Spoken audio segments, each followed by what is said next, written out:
अस्सलाम वालेकुम and welcome to आज पाकिस्तान। आज ही हम बात करेंगे इम्पोर्टेंस के हवाले से। कभी कभार कुछ लोग आपकी जिंदगी में आते हैं जो आपकी जात का, आपकी जिंदगी का महवर बन जाते हैं और आपको लगता है कि उनके बगैर आपकी जिंदगी अधूरी है। That is you feeling quite powerless, अगर आप अपने लॉजिकल ब्रेन से सोचें। लेकिन अ लॉट ऑफ अस, अगर आप वाकई बात करें तो लोग उस फीलिंग को एक्सपीरियंस करना चाहते हैं। वो चाहते हैं कि उनकी जिंदगी में कोई ऐसा शख्स हो जो उनके तमाम हवासों को अपने बस में कर ले and they give you that feeling. ये आपकी औलाद भी हो सकती है, ये आपके वालिदैन भी हो सकते हैं, ये आपका सिग्निफिकेंट अदर भी हो सकता है। लेकिन व्हेन यू रियलाइज के ये कोई भी इक्वेशन जिंदगी की, कोई भी relationship basically give and take पे बेस करता है। तो जितनी इंपॉर्टेंस आप अक्सर लोगों को दे रहे होते हैं, कहीं ना कहीं शऊरी या लाशऊरी तौर पे आपकी उनसे एक्सपेक्टेशन भी वही होती है कि आप भी उनकी जिंदगी में उतने ही अहम हो। अगर आप खाना नहीं खाते उनके बगैर तो और वो अगली दफा आके आपको बताया मैंने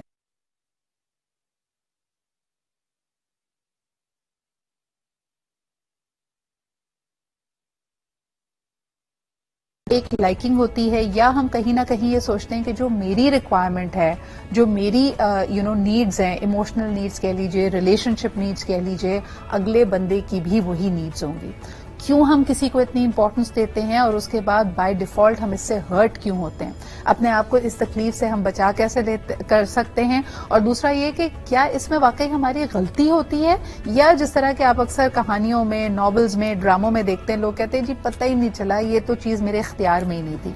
आपका इख्तियार इन चीजों पे कितना है? आइए जरा इसको एक्सप्लोर करते हैं। So today our topic is कि क्यों हम किसी को अपनी जिंदगी में बहुत इंपॉर्टेंस देते हैं और ये क्यों हमारे लिए तकलीफों का बायस बनती है। आज गुफ्तगू का आगाज करेंगे। हमारे साथ मौजूद हैं doctor Mohammad Imran, who is a motivational speaker, psychologist, therapist, somebody who has helped hundreds and thousands of people around the world. और हर एज ब्रैकेट में इस मौजू की क्या एप्लीकेशन बनती है, आइए ये भी जानने की कोशिश करते हैं। अस्सलाम वालेकुम इमरान भाई। वालेकुम अस्सलाम बेटा। इमरान भाई, सबसे पहले तो एक बच्चे की जिंदगी में वालिदैन या उसकी माँ सबसे ज्यादा इंपॉर्टेंट होती है। फिर आहिस्ता आहिस्ता जिंदगी के हर फेज में आपके लिए जो शख्स इंपॉर्टेंट है, जो रिश्ते इंपॉर्टेंट है, ये बदलता चला जाता है। लेकिन जो अंडरलाइंग बात है कि क्या वाकई हम इस इक्वेशन को कभी कभार इतना टिल्ट कर देते हैं कि अगले बंदे को एट योर ओन एक्सपेंस हम एक तरह से लीवे देने लगते हैं और ये हमारे। पहले तो मैं भी इजराय तफन्नुन ये बात कह रहा हूँ कि मैं सोचा था कि आपने ये वाला टॉपिक शायद ये जो रोमानवी मौसम बरसात का चल रहा है शायद इसलिए आपने ये पिक किया है। लेकिन कराची के हालात के ऊपर ये कहीं भी फिट नहीं होता। बिल्कुल नहीं होता। आप बारिश में बाहर जाएं, आपको हर तरफ कचरा बहता हुआ नजर आता है, सारे रोमांस का तेल निकल जाता है, कोई जरूरत नहीं है इसकी। दूसरी बात ये कि इंसान जो है वो उसको जिस तरह पैदा किया गया वो विदाउट दूसरे इंसान के सरवाइव नहीं कर सकता। तो एक इंसान दूसरे इंसान का मोहताज है। रब ताला जो है उसके हाथ में सब कुछ है, वो खालिक के कायनात है, वो खजाइनुल समावात वल अर्द है। बंदा बीमार होता है, उससे शिफा की दुआ करता है और रब ताला उसको किसी इंसान के पास भेज देता है। तो इंसान की तकलीफ बेसिकली इंसान पूरी करता है वसीला बन के, और रब के हुक्म से या रब की मंशा से। तो जब इंसान की तकलीफ, खुशी, गम, सारी चीजें इंसानी के साथ अटैच हैं तो बुनियादी तौर पर उसके साथ तवक्कात जरूर होंगी। ऐसा नहीं हो सकता कि आप समझते हैं अनकंडीशनल लव या बेलॉस मोहब्बत नहीं हो सकती। हम जब भी किसी के लिए कुछ करते हैं तो बदले में हम कुछ ना कुछ चाहते हैं। असल में होती नहीं ना। रब ताला के सबसे प्योरेस्ट रिलेशन इंसान का अपने खालिक से है। उसकी पूरा दीन पढ़ लीजिए कितनी कंडीशंस है। आप ये करो, आप ये करो, आप ये करो, ये करोगे तो ये हो जाएगा, ये नहीं करोगे तो ये नहीं हो जाएगा, ये करोगे तो इतना।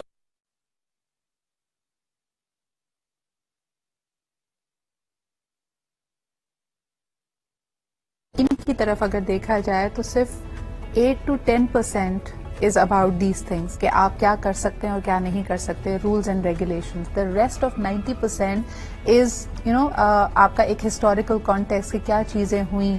अल्लाह ताला फलसफे की बात करता है, आपको बताता है, एक विजडम देता है कि चरिंद परिंद, उसकी तमाम जो खल्क है, जो उसने खल्क की हैं चीजें, वो किस तरह, किस रब्ते में, किस दायरे में बहती हैं।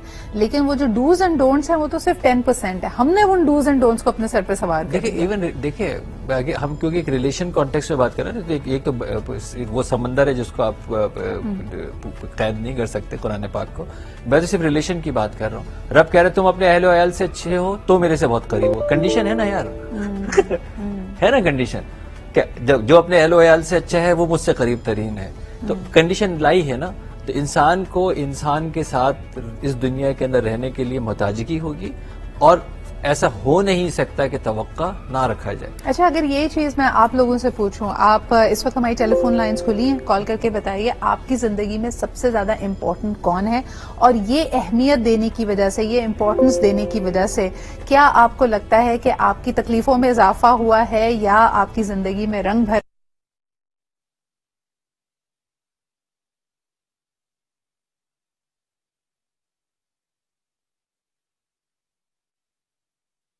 मुझे बताइए आपकी जिंदगी में सबसे ज्यादा अहम कौन है?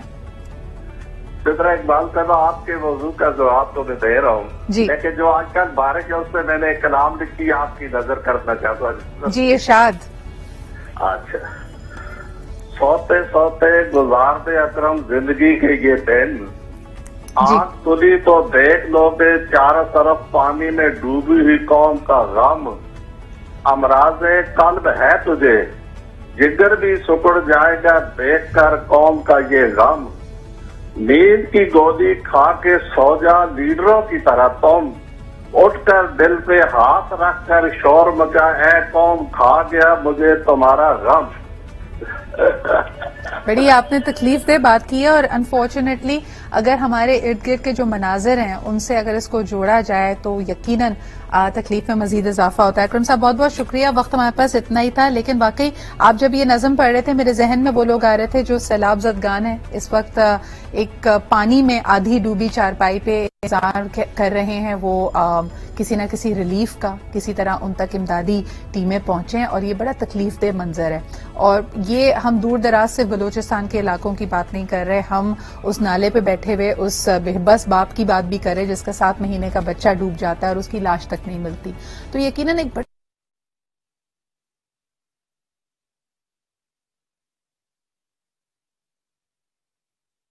एक खानदान के 9-9, 10-10 अफराद सैलाबी रेले में यकायक बह गए। तो I mean these are all the realities in front of us. तो हमें शुक्र अदा करना चाहिए कि जिनको हम अहमियत देते हैं, जिनसे हम मोहब्बत करते हैं, वो खुशबाश सेहतयाब हमारे इर्द गिर्द मौजूद हैं। हमारे प्रोग्राम में अब हमें ज्वाइन कर रही है ताहिरा रुबाब, जो कि एक रिलेशनशिप थेरेपिस्ट भी हैं। बहुत शुक्रिया ताहिरा आपकी मौजूदगी का भी। वापस मौजू की तरफ आते हैं, मुझे बताइए कि एक शख्स को अगर जरूरत से ज्यादा आप अहमियत देते हैं, अपनी जात को भी भुला देते हैं, अक्सर रोमानवी नॉवलों में इसको हम मोहब्बत की मेराज कहते हैं, लेकिन ये काफी टॉक्सिक है और काफी कोडिपेंडेंट रिलेशनशिप है। क्या लोग अब ये रियलाइज कर रहे हैं? बिल्कुल कर रहे हैं, लोगों को थोड़ा सा इस चीज का अंदाजा हो रहा है, मगर इसका नंबर जो है कि लोग इसको रियलाइज कर रहे हैं वो बहुत कम है, क्योंकि इसका कॉन्टेक्स्ट बहुत ज्यादा डिफरेंट है। और फिर बहुत सारे टाइम पे हमारे मुआशरे में जो है ना सिद्रा, इसको डिपेंडेंसी को लोग जो है वो बुरा नहीं समझते। एक्चुअली उनको लगता है कि टॉक्सिसिटी नहीं है, और उसकी जो रीजन है वो ये है, of course that comes from the religion, and वो जो हमारे ऑल्ट्रिज्म हमें सिखाया जाता है, हमारी तरबियत का एक हिस्सा होता है कि आपने दूसरों के लिए सेक्रीफाइसेस करनी है और आपने दूसरों को बढ़ बढ़ के जो है उनके लिए सब कुछ करना है। उसकी वजह से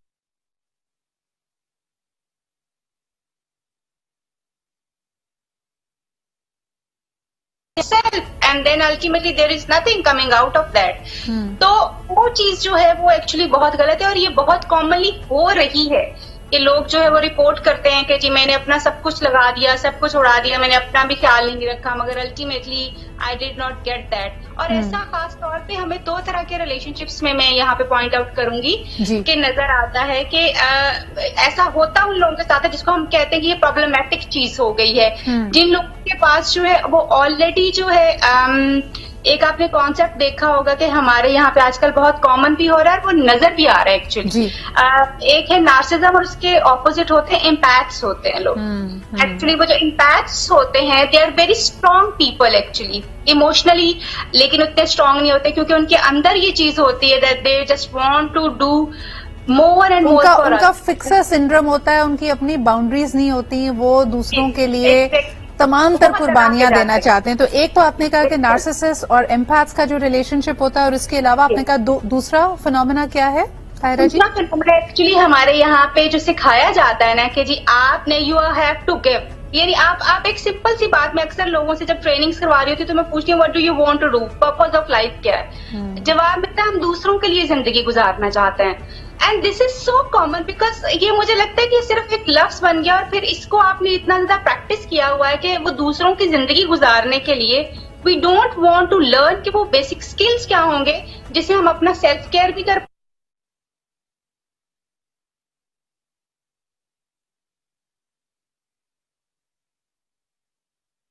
maintaining your own self care. Wow, this is such an important point. This is almost, तायरा जी अगर लोग सुन रहे हो ना, this is like an aha moment. कई दफा हम कहते हैं कि जी हम अगले को इम्पोर्टेंस दे रहे हैं, हम उसको बहुत कुछ दे रहे हैं, लेकिन हमें बदले में कुछ नहीं मिल रहा।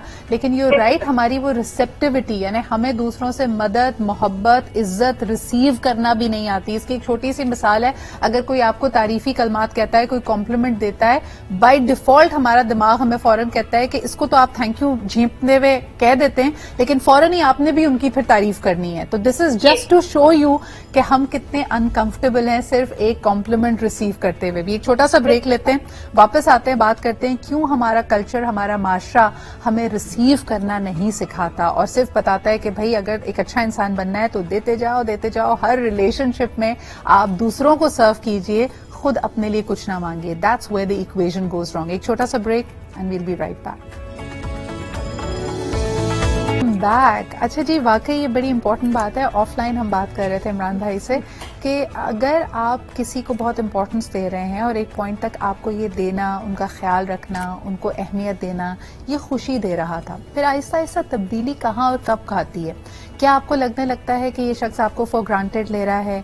क्या आपको रेसिप्रोसिटी नजर नहीं आ रही होती?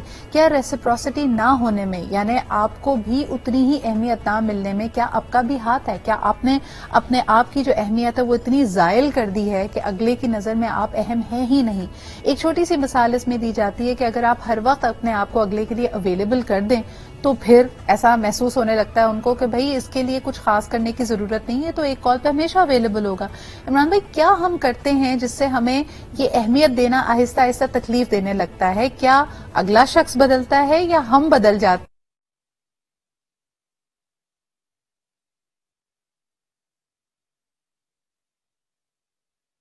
पका सकते हो, एनीथिंग जो उस वक्त दिल चाह रहा। आपकी कौन सी फेवरेट है? जो फेवरेट बिरयानी है। बिरयानी बना दो। अच्छा, बिरयानी के जितने इंग्रेडिएंट्स हैं आपके किचन में, वो सारे एक ही डब्बे में या अलग अलग डब्बों में? अलग अलग डब्बों में। सब अलग अलग डब्बों में से निकालते हैं। अच्छा, बिरयानी के अंदर सबसे इम्पोर्टेंट आपकी रेसिपी के हिसाब से सबसे इम्पोर्टेंट इंग्रेडिएंट कौन सा है? चावल। अच्छा, अगर आप according to the mix recipe चावल कम कर दो, चावल ज्यादा कर दो, चावल बेहिसाब कर दो, तो बिरयानी का क्या हाल होगा? गड़बड़, राइट? अच्छा, बनेगी। अगर आपने नमक जो है वो ज्यादा डाला और बिरयानी अच्छी नहीं बनी तो चावल जिम्मेदार होगा? नहीं, नमक तो मैं जिम्मेदार होंगी। तो हम यही कर रहे हैं कि हम ये चाह रहे हैं कि ये सारे मसाले एक डब्बे में से निकल आए, सही, जो कि मुमकिन नहीं है, राइट? और किसी एक मसाले के जिम्मेदार किसी दूसरे मसाले को, ये सारी बिरयानी को दे दिया जाए। हमारा प्रॉब्लम ही यही है कि हम ये कह रहे हैं कि अगर वो शौहर है, वो बीवी है, वो माँ है, वो दोस्त है, वो बॉस है, सारी जो जितने हमारे रिलेशनशिप्स हैं उन सारा एक इस आदमी के अंदर से निकल आए या एक इस औरत के अंदर से निकल आए। तो वो जो मेरी expectation from everything from one है, वो ही सबसे बड़ा प्रॉब्लम है। और वहीं से हमारे साथ ये प्रॉब्लम जो है वो आ रही है कि वो जो तवक्कात हैं। तो आपका जो बुनियादी सवाल ये था कि प्रॉब्लम कहाँ है? प्रॉब्लम यही है कि मैं सारी चीजें एक शख्स में से निकालना चाहता हूँ। अच्छा, फिर क्या करता हूँ कि उस गुड मिक्स के बजाय सारी चीजें भी उसी के अंदर झोंक देता हूँ। यानी मुझे एक माँ के साथ कितना बैलेंस रखना चाहिए, बाप के साथ कितना रखना चाहिए, दोस्त के साथ कितना रखना चाहिए, और खास तौर पर अपने साथ कितना बैलेंस जो है वो रखना चाहिए, वो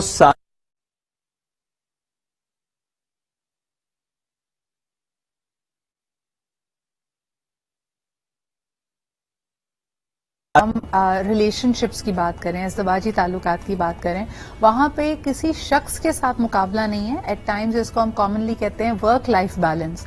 ख़वातीन को या बीवियों को इस बात से बहुत एतराज है कि मेरे हस्बैंड का 18-18 घंटे, 16-16 घंटे का वर्क लाइफ होता है, और जब आप उससे दूर बैठे हुए हैं और आपके लिए एक शख्स बहुत अहम है लेकिन वो आपको उस तरह रेसिप्रोकेट नहीं कर पा रहा, तो फिर आपका दिमाग एक डेविल्स वर्कशॉप है। आप एक पता नहीं क्या क्या कहानियां बना लेते हैं कि अगर इसने मुझे रिप्लाई अभी नहीं किया तो मैं इसके लिए गैर अहम हूं, फलाना ढिमाका, व्हाट नॉट।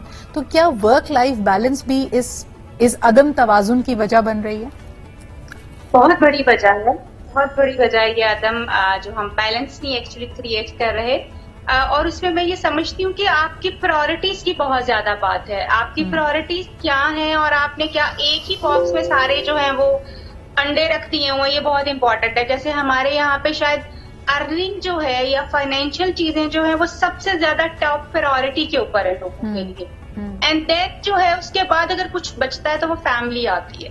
तो वो जो चीजें जब आपने अपने सारे एग्स एक ही उसमें रख दिए हुए हैं, तो वो आप 18 घंटे भी काम करें, आप 20 घंटे भी काम करें, देन अल्टीमेटली कहीं ना कहीं एक सफर जो है आता है। और फिर वो जो आप एक स्टोरीज अपने जहन में बनाते हो, एंड दैट कम्स यूजुअली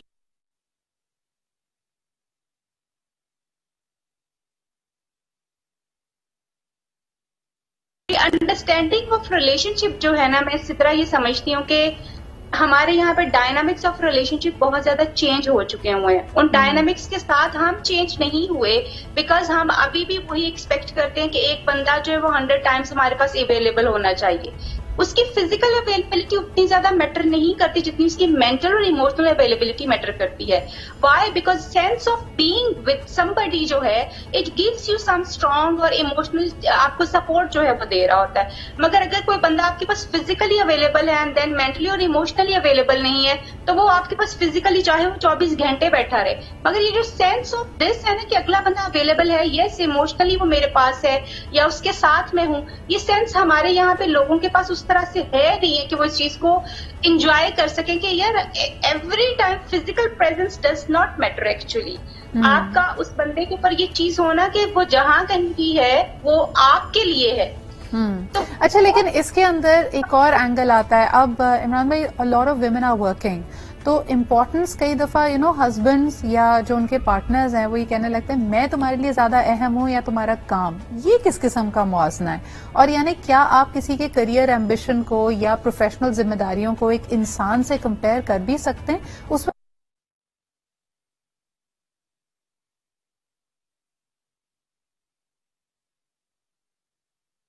दफा रिलेशनशिप के अंदर ऐसा हो जाता है कि दोनों अपनी कौमी जबान भूल के एक पश्तो और एक सिंधी बोलना शुरू हो जाता है और दोनों नहीं समझ रहे होते और दोनों एक ही बात कह रहे होते हैं। हाँ। हमारे रिलेशनशिप में काउंसलिंग में हमने अक्सर ये देखा है, दोनों एक ही बात कह रहे होते हैं लेकिन अलग अलग जुबान में बात कर रहे होते हैं।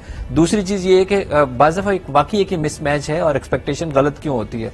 एक बच्ची है वो फाइन आर्ट्स की बच्ची है, फाइन आर्ट्स पढ़ के आई है, आर्टिस्टिक जहन रखती है। अच्छा, जो सिग्निफिकेंस, इंपॉर्टेंस, अटेंशन, अप्रिसिएशन, तवज्जो, ये हर इंसान की बुनियादी जरूरियात में से है। लेकिन जो लाइफ पार्टनर है वो चार्टर्ड अकाउंटेंट है, वो सॉफ्टवेयर इंजीनियर है, उसको नंबर्स और बाइनरी के फिगर्स के अलावा कुछ आता ही नहीं है।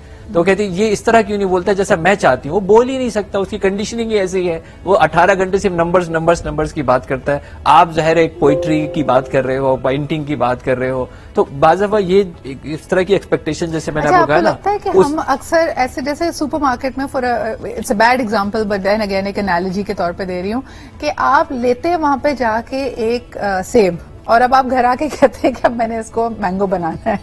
यानी आप एक शख्स को पसंद कर रहे हैं, अट्रैक्ट हो रहे हैं उसकी सर्टन क्वालिटीज की तरफ, लेकिन जो उसमें नहीं है आपको लगता है कि जोर जबरदस्ती से ठोक बजाकर मैं इसके अंदर वो क्वालिटीज भी डाल दूंगा। क्रक्स यही है बेटा, जो आपने बात कही है ना, लिटरली और एग्जाम्पल बिल्कुल सही है। क्रक्स भी यही है। मैं बच्चियों से, अपनी बेटियों से ये कहता हूँ, बेटा उसमें से नहीं निकलेगा जो तुम निकालना चाह रहे हो, ये जूस उसमें है ही नहीं ना, क्यों नहीं छोड़ रही हो उसको, क्यों नहीं छोड़ रही हो? अच्छा, लेकिन फिर क्या किया जाए अगर ये, और दूसरा एक इसमें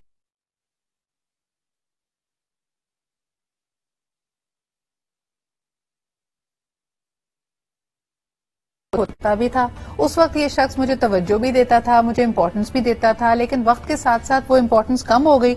या इमरान भाई जैसे कह रहे हैं कि वो जो आपको कनेक्टेडनेस फील होती थी वो somehow it's not there anymore. तब क्या हो रहा होता है और तब क्या करना चाहिए? बेसिकली दो चीजों के ऊपर भी बात करना चाह रही हूँ। एक तो इमरान साहब ने जो बात की है ना कि वो बंदा ही बड़ा मिसमैच होता है, और ये बड़ा एक बेसिक फैक्टर है एक्चुअली, क्योंकि हम बज़ाहिरी उस बंदे का हम ढूंढ उससे चाहते हैं इमोशनल कनेक्टिविटी है, मगर ढूंढते मैच जो ढूंढते हैं वो मटेरियलिस्टिक होता है बेसिकली, जो कि गलत नहीं है, मगर उसमें आपने अपने इमोशंस को पहले ही सेकेंडरी रखा हुआ है तो फिर बाद में प्रायोरिटी आपकी बन जाती है बेसिकली। एंड देन क्लैश जो वो जरूर आता है, क्योंकि इस तरह के बहुत सारे केसेस मैंने देखे हैं जिसमें खासतौर पे आईटी इंजीनियर्स के लिए this is a big challenge at the moment, कि वो रिलेशनशिप्स को उस तरह से लड़कियों को लगता है कि वो मेंटेन नहीं कर पाते। एंड देन जो अभी आपने बात की है कि जी हम किस तरह से जो है वो इसमें से कर सकते हैं, बेसिकली मैं ये समझती हूँ, मैं जो अभी तक अपने 14 साल के एक्सपीरियंस से मैंने जो निकाला है कंक्लूजन, वो ये है कि अगर आपको बड़ा क्लियरली ये बात पता हो कि आपको अपने स्पाउस में क्या चाहिए, 3-4 चीजें बेसिक जिसपे आप कॉम्प्रोमाइज नहीं कर सकते हो, तो वो आप अपनी टाइम टू टाइम फैमिली के साथ उसको जरूर कम्युनिकेट करें, क्योंकि हमारे यहाँ पे यूजुअली अरेंज मैरिजेस जो हैं वो होती हैं। और अगर अरेंज मैरिजेस नहीं भी होती तो आप खुद भी देख रहे हैं, तो आपको खुद भी पता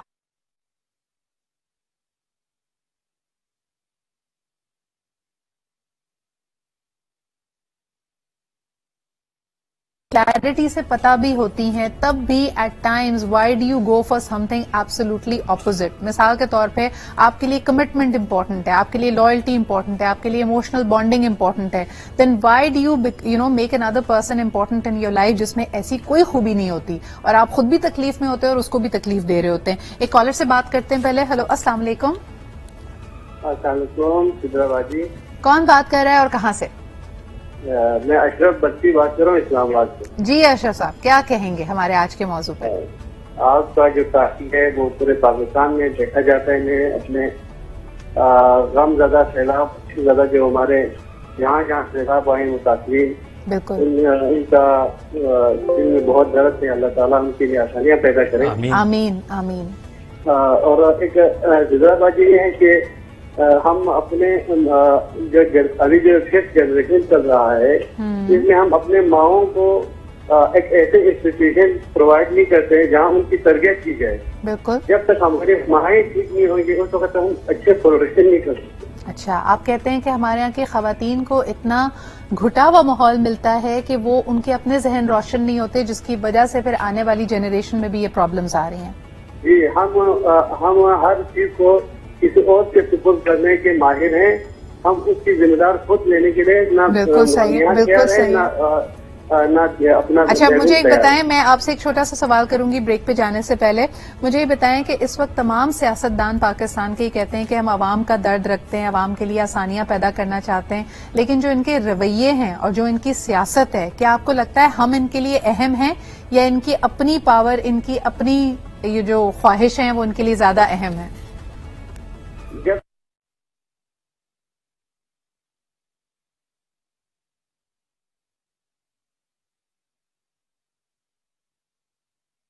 आते हैं ये लोग अपने बेनिफिशियल है, अपने कारोबार है, अपने कारोबार के लिए वो सियासत करते हैं। उनकी बैकग्राउंड में कारोबार कर रहे होते हैं और उस कारोबार को वो भू माफ करने के लिए वो सियासत में कोई लेना देना ही नहीं। बिल्कुल। ये पिछले 2 हफ्ते हैं, इतने सैलाब में तबाही हुई बाजी, और एक भी पूरा 15-20 शहरों में एक भी वो लोग इस सैलाब जदगान के साथ खड़े नहीं हुए। बिल्कुल सही कह रहे हैं, बल्कि कई बड़े बड़े नामों से जहां उम्मीद की जा रही थी, उन्होंने तो यकजहती के लिए 2 बोल भी नहीं बोले। यानी एक शख्स जो शायद आपका हामी हो या ना हो, लेकिन इंसान होने के नाते, पाकिस्तानी होने के नाते जब इतनी तकलीफ में है तो आपका एटलीस्ट आप उनको एक मॉरल सपोर्ट तो दे ही सकते थे। बहुत बहुत शुक्रिया भाई कॉल करने के लिए। और ये बड़ी अहम बात है कि अहमियत हम किन मौजूआत को, किन चीजों को देते हैं। हमारी ये बदकिस्मती है कि हमारे लीडर्स, हमारे सियासतदान हमें अहमियत नहीं देते, सिर्फ लफ्जी तौर पे कह देते हैं कि 100 दफा हमारी सियासत कुर्बान, लेकिन कुर्बानी ज्यादा आवाम दे रही है इस वक्त। एक छोटा सा break and will welcome back after the break. हाँ जी, हम बात कर रहे हैं कि क्या हम जानते बूझते हुए इस इम्पोर्टेंस के इक्वेशन को खराब करते हैं। ब्रेक पे जाने से पहले भी यही बात हो रही थी कि if you know that this person does not fulfil your requirements, फिर क्यों आप कौवा चला हंस की चाल, अपनी चाल भी भूल गया, उसको क्यों ठोक बजाकर बदलने की कोशिश करते हैं। इमरान भाई, आपको क्या लगता है? लोग अक्सर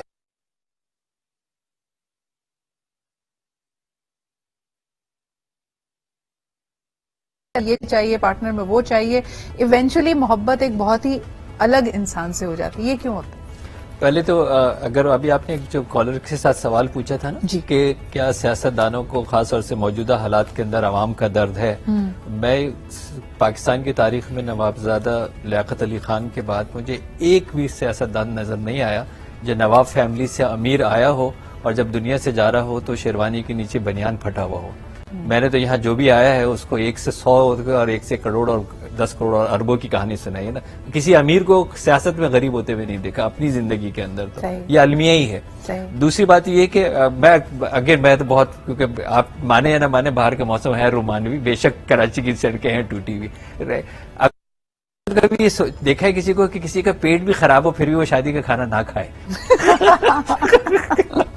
सही, क्योंकि वो गया है अहमियत उसी चीज की। देखिए हमने अहमियत में लिफाफा दिया है, ऐसे ही यही तो था फिर उसके बाद उसको क्योंकि मैंने लिफाफा दिया है तो इसलिए मुझे कुछ वसूलना है। तो आपके जो सवाल था उसका भी ये जवाब था, क्योंकि मैंने शादी कर ही ली है। हाँ। तो अब मैं क्या करूं, क्योंकि यहीं से मुझे कुछ ना कुछ निकालना है, यहीं से मुझे कुछ ना कुछ तवक्कात लगानी है, और वो हकीकत मानों में गैर हकीकी होती है, वो गैर हकीकी तवक्कात होती है। लेकिन इंसान के अंदर ये टेंडेंसी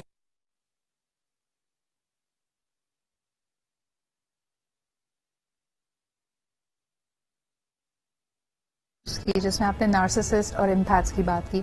डिपेंडिंग ऑन कि आप किससे बात कर रहे हैं, अगर कोई आपकी सहेली है तो वो जरूर कहेगी, उसका खुद साख्ता ये डायग्नोसिस होगा कि जी मैं एम्पैथ हूं और मेरा पार्टनर नार्सिसिस्ट है। हर वो शख्स जिसको अपनी रिलेशनशिप में कोई प्रॉब्लम है, आजकल वो गूगल करता है, गूगल के जो 4 सिम्टम्स होते हैं उससे रिलेट करता है और अपने पार्टनर को नार्सिसिस्ट का नाम दे देता है। ये भी बड़ा कॉमनली होने लगा है। आपको इससे प्रॉब्लम है और आपको लगता है कि वाकई हमारे यहाँ इतनी रैम्पेंट तादाद में नार्सिसिस्ट घूम रहे हैं?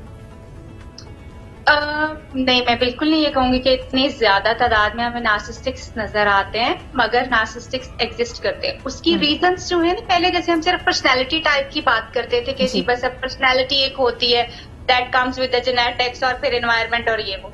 मगर सिद्रा, दुनिया में आप पर्सनैलिटी को डेवलप करने के लिए भी आपका 80% जो है वो एनवायरनमेंट काउंट होता है। और उस एनवायरनमेंट में अगर आपको एक एनवायरनमेंट ही ऐसा प्रोवाइड किया जाता है जहाँ पे आप देख सकते हैं कि अभी हमारे यहाँ पे मी का कॉन्सेप्ट बहुत गलत तरीके से डेवलप हो रहा है, आई का कॉन्सेप्ट बहुत गलत तरीके से डेवलप हो रहा है, which sometimes induce narcissism in you कि मैं ही हूँ, मेरे जैसा तो।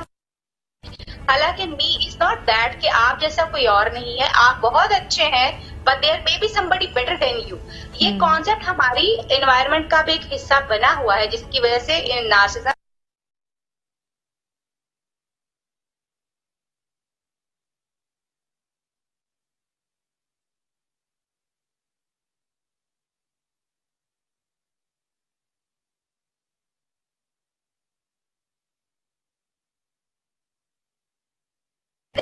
मैं एक चीज जरूर लाना चाहूंगी, दोनों के आपके कमेंट्स लेना चाहूंगी, कॉलर भी वेट कर रहे हैं। इमरान भाई, what about hashtag relationship goals? यानी एक तो वो चीज है जो आप दो लोगों के बीच में एक इक्वेशन है, राइट? उनकी रिलेशनशिप के बहुत सारे जाविये हो सकते हैं, लेकिन फिर सोशल मीडिया, पॉपुलर मीडिया, दूसरे सेलिब्रिटीज एंड कपल्स आपको बताते हैं कि असल में जो अच्छी रिलेशनशिप होती है ना, उसमें घूमना फिरना भी जरूरी है, फर्स्ट क्लास का टिकट जरूरी है, वेकेशन जरूरी है, और उसको हैशटैग रिलेशनशिप गोल्स कहा जाता है। क्या आपको लगता है उससे भी प्रॉब्लम्स आ रही हैं? क्योंकि अगर ये चीजें मिसिंग होती हैं तो यकायक एक पार्टनर समझने लगता है कि यार मैं अहम नहीं हूं, देखो इसने मेरी एनिवर्सरी पे कुछ इलैबोरेट नहीं किया, मेरे लिए रील नहीं बनाई, मेरे लिए स्टेटस नहीं डाला, मेरे लिए बलून्स का एक तूफान लेके ये नहीं पहुंचा शख्स, इसका मतलब है मैं अहम नहीं हूं। देखिए, वो कहते हैं ना कि कुफर से तो तौहीद आ नहीं सकता, इसी तरह एक मशीन से इमोशन आ नहीं सकता। रिलेशनशिप इमोशंस अटैचमेंट का नाम है और वो डिजिटल नहीं हो सकता। तो इस तरह इसीलिए डिजिटल के ऊपर ये जितने भी फनकारियां पेश की जा रही हैं इंतहाई गैर हकीकी, ये फेक हैं, और ऐसा उनकी जिंदगी में भी नहीं है जैसे जो ये फरमा रहे होते हैं, जो ये लिख रहे होते हैं। मेरे ख्याल में जो उनके साथ कुछ नहीं हुआ होता वही लिख रहे होते हैं और ये शो कर रहे होते हैं। रिलेशनशिप वही होता है कि मेरे पास क्या है, मैंने जैसे आपको कहा मेरे किचन में क्या है, मेरे किचन के इंग्रेडिएंट से जो बनेगी वही बेस्ट डिश बनेगी, बाकी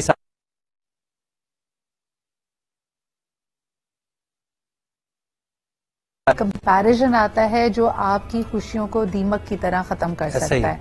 एक और कॉलर हमारे साथ हैं, फिर मैं वापस तायरा आपके पास आती हूँ, आपका कमेंट भी लूंगी। हेलो, अस्सलाम वालेकुम। वालेकुम अस्सलाम जी। जी, कौन सा, आप कहाँ से बात कर रहे हैं? नदीम बात कर रहा हूँ जी, बहावलपुर से। जी वसीम, क्या कहेंगे? नदीम सर, नदीम। असल में इस वक्त तो जो बंदा सबसे ज्यादा डिपेंड करता है वो अपने हुक्मरानों पर ही करता है। सही। और हुक्मरान हमारे जो हैं वो कहते हैं कि हम कांटों की सीट पर बैठे हैं और दिल पे पत्थर रखे बैठे हैं। हाँ जी, तो क्या जरूरत है सीट पे बैठने की? बिल्कुल सही कह रहे हैं, तो उतर जाए। कहता कि बैठे बिल्कुल सही यही हो सकता है ना जी। हाँ जी, तो हम तो यही कहते हैं कि अगर आप ये सब जो भी आता है वो यही कहता है कि ये जो है कांटों की सेज है और बड़ी मुश्किल से हम यहाँ तक है। तो भाई जिस तरह हम लोग घर में बैठे हैं, आप भी घर में बैठे, जिसको तकलीफ होगी वो बैठ जाएगा। बिल्कुल सही। अच्छा, तो आप समझते हैं कि ये सिर्फ बातें हैं, इनको कोई ना कोई फायदा है, इनकी अपनी अहमियत है? ये बिजनेस है जी, बिजनेस। देखिए जो जितना लगा के आता है उसमें उसको भी रिकवर करना है और प्रॉफिट को भी रिकवर करना है। तो जाहिर है दोबारा इलेक्शन भी तो लड़ना है। हाँ जी, हाँ जी, बिल्कुल सही। जो है वो पागल बन के पीछे लगी रहती है और ये लोग अपना बिजनेस करते रहते हैं। ये पॉलिटिक्स नहीं है जी। बहुत शुक्रिया नदीम साहब अपने दिल का हाल बयान करने के लिए। And I think you resonate with everyone. Although हम अपनी कॉन्वर्सेशन में रिलेशनशिप पे फोकस कर रहे थे, बट यू राइट, यानी हम ये सोचने पर मजबूर हैं कि वो लीडर्स जो हमारे खैरख्वाह हैं उनके जहनों में क्या चल रहा है। उनके लिए हम अवाम, मैंगो पीपल, हम अहम भी हैं।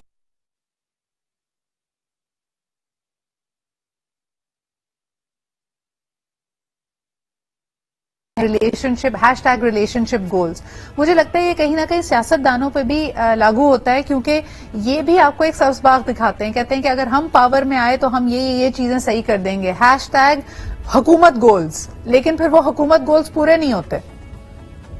बिल्कुल ऐसा ही है, क्योंकि there comes the Awam psychology. Actually हमारी अवाम जो है ना उसकी इमोशनैलिटी के साथ बिल्कुल इस तरह की चीजें जो है वो की जाती हैं और हमें बहुत सारे फिर से नार्सिसिस्टिक का लफ्ज यूज करने लगी पॉलिटिक्स। अच्छा, ये बिल्कुल वैसा है ना कि मंगनी के टाइम पे आप मंगेतर को ख्वाब दिखाएंगे, देखना हमारी शादी हो जाएगी ना, हम तुम्हें यूरोप टूर पे लेके जाऊंगा, हनीमून पे यूरोप लेके जाऊंगा। इसी तरह हमें कहते हैं कि पेट्रोल सस्ता हो जाएगा, बिजली सस्ती हो जाएगी। इमरान भाई, ना वो यूरोप का ट्रिप होता है ना पेट्रोल के पैसे नीचे आते हैं, तो हम अवाम क्या करें? तो उस वक्त यकीन भी ना करे ना, इतने अहमक भी ना बने ना, इतने बेवकूफ भी ना बने ना। हाँ। अपने जैसे अभी मेरी बहन कंटिन्यूसली एक बात जैसे डिफाइन कर रही है और सही कह रही है कि नर्सिस्ट होते हैं, और दूसरी तरफ ऑपोजिट वाले भी बैठे हैं। हाँ। मैं खाकसार, हकीर, पुरतकसीर, अख्तूब बंदा, खादम आला। यार आप ये भी हमारे अभी दो एक्सट्रीम्स ही है ना। दूसरी तरफ भी तो आप अपने आप को इतना जमीन के ऊपर जो है वो डाल रहे हो कि जिसका जो दिल चाहे आपको डोर मैट की तरह इस्तेमाल कर ले, टिश्यू पेपर की तरह इस्तेमाल कर ले, और हो भी रहे।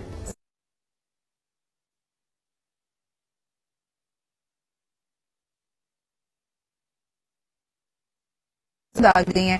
एक तरफ हमें अमरीकी जमहूरियत का हवाला दिया जाता है, बरतानवी जमहूरियत का हवाला दिया जाता है, दूसरी तरफ हमें खौफनाक शक्ल दिखाई जाती है श्रीलंका की। हम किस तरफ जा रहे हैं? जी इमरान भाई। देखिए, हम श्रीलंका बन रहे हैं, ना हम अमेरिका बन सकते हैं जी, क्योंकि उनके डायनामिक्स बिल्कुल डिफरेंट है सर। पूरे मतलब इस्लामिक वर्ल्ड की सबसे बड़ी कंपनी अरामको $1 ट्रिलियन की है और उनकी एप्पल खाली $1.3 ट्रिलियन की एक कंपनी। तो आपका कंपैरिजन ही जो है ना, कंपैरिजन ही बिल्कुल जो है वो गलत है। वो बिल्कुल ऐसे ही है कि झोपड़ी या महल की जो है वो कंपैरिजन किया जाए, या छत और जो पानी के अंदर बैठा हुआ बेचारा कोई पुरसान हाल नहीं उससे कंपैरिजन करें। हमारा कंपैरिजन ही गलत है। हमारे कंट्री के अंदर मैं फॉर श्योर कह रहा हूँ बहुत सारे मसाइल हैं, लेकिन हमारी इस वक्त भी जो पर्सनल वेल्थ है वो बहुत ज्यादा है, बहुत ज्यादा है पर्सनल वेल्थ। आज भी अगर आप बिल्कुल सही कह रहे हैं। और ये जो पैसे की अहमियत है, मुझे हैरत होती है कि हम सियासतदान को तो बुरा कहते हैं, हम इदारों के ऊपर तनकीद करते हैं, लेकिन ये हमारे ही माशरे का प्रोडक्ट है। हमारे ही मुल्क में आपको अच्छे या बुरे तरीके से, सही या काले धन के जरिए से ऐसे लोग मिलेंगे जो महीने के करोड़ों रुपए कमा रहे हैं, और फिर वो अपनी जो बदफाली है, जो अपनी करप्ट प्रैक्टिसेस हैं, उसमें लोग कहते हैं कि जी पैसे की जब इतनी फरावानी होगी तो ऐसी बात है इंसान कभी ड्रग्स में, कभी किसी चीज में, कभी किसी और गलत काम में उसको इन्वेस्ट करेगा। मगर क्यों? ठीक है, वो पैसा आपने जैसा भी कमाया हो, आपके इर्द गिर्द अगर वाकई आपके पास ऐसा कानून का खजाना है तो फिर अपने जरा इर्द गिर्द देखिए ना कि कितने लोग तकलीफ में हैं। Why are you not helping them? मुझे तो लगता है कि अगर हम इन लोगों की so that problems can be solved, but unfortunately ऐसा नहीं होता। हमारे यहाँ पर्सनल वेल्थ लोगों की ज्यादा है, चाहे वो सियासतदान हो, चाहे वो इंडस्ट्रियलिस्ट हो, और इन्होंने अपने सरमाए को unfortunately they don't feel it is safe enough to invest in Pakistan. That's our problem. तो फिर जी बात वही आती है, अहमियत आप किसको और कहाँ दे रहे हैं। बहुत बहुत शुक्रिया।